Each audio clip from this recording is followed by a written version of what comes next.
Okey, Assalamualaikum. So hari ni nampak tengok tu, hui, dia punya lemak dan lain segi. So bukan apa, sebab hari tu time Yasin duk cuci sinki tu, duk pelik lah, awak lah yang turun pelan sangat kan. So bila try tengok daripada atas dia, uish, ni macam teruk sangat ni, tak apalah kita try. So basically ni adalah cara-cara kalau hampa tengok yang slow. Tengok video ni.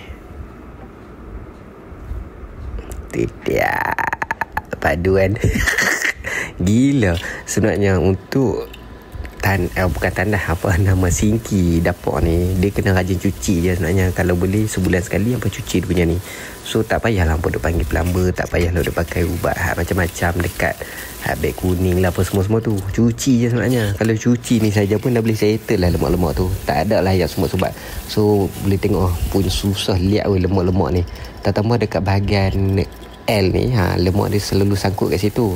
So terima kasih pada jiran Yasin, dia ada ajak cara-cara nak cuci. Buka cuci je sebenarnya. Lepas tu kalau tengok bahagian L tu, keluar ada satu, dia sangkut lemak dia tu kan. Lepas tu kalau boleh bila waktu cuci tu guna air biasa, tak payahlah nak berubah bahan-bahan. Tengok, biar dah macam limpa apa, lembu lah.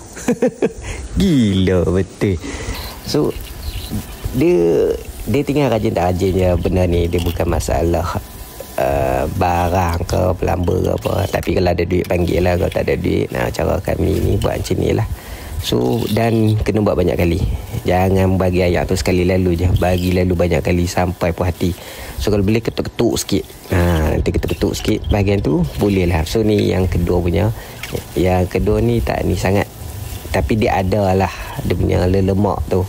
Sebenarnya kalau bila cuci makanan kat dapur, cuci pinggan apa tu, kalau boleh try tapih dulu, jangan bagi semua makanan masuk. Ni cara kami yang selalu tapih ni. Kalau macam minyak kami tak basuh, tak tuang kat sinki, barang-barang lain. Cuma itulah hasilnya. So hopefully lepas ni kalau siapa rasa sinki air tu turun pelan, boleh try lah cara ni dulu sebelum hampa pakai ubat-ubatan tu. Dan tada, lawa kan.